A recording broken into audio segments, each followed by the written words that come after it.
सांग मैंने आज संध्या समय जोर वर्षा है तो चलते आम पकुड़ी बन खाଇବା पकुड़ी आम बेसन आलू आसारी आम गोटे छोट जिन आड कर श्रीराम पापड़ सर्वप्रथम आलू छोट छोट काटिक रखिदा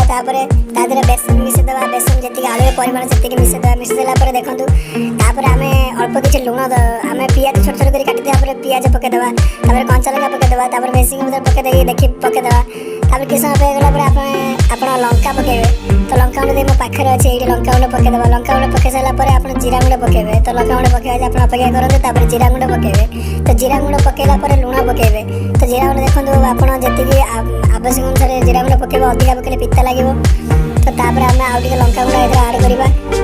आम या लुण पकेबा तो लुण पकईला आम भल भाव गोलैदेवा तो भल भाव गोलैवा पर आम छांकिबा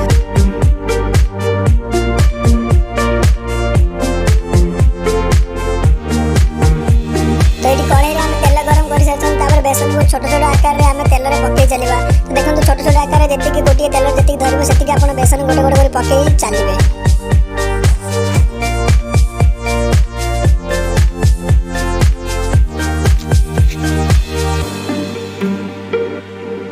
पकई सारापर देखो आप कड़ा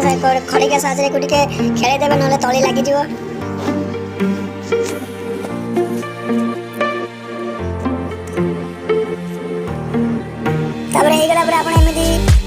छांकी ने छांकी नहीं गोटे पात्र रखिदे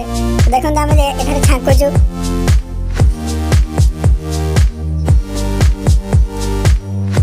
तो छांकी दी गोटे कागज रखिए जो गुड़ा सब तेल थी से कागज लगे तो पकुड़ी बहुत क्रिस्पी हम देखो आम गोटे कागज रखी जापर आम ए आरंभ करिया पापड़ तो तेल भी गरम था पापड़ आम गोटे मोड़ पकईदेवा टी एमती करदे पापड़ी हो तो देखो पापड़ होगला तो आम ए गोटे पापड़ काढ़ीदेव यही भाव में आप 100 ରୁ 1000 पापड़ छांकी पारे 1000 ରୁ 2000 छांकी पारे तो छांकी राति सारा खातु और वर्षा पागे बहुत सारा मजा करूँ।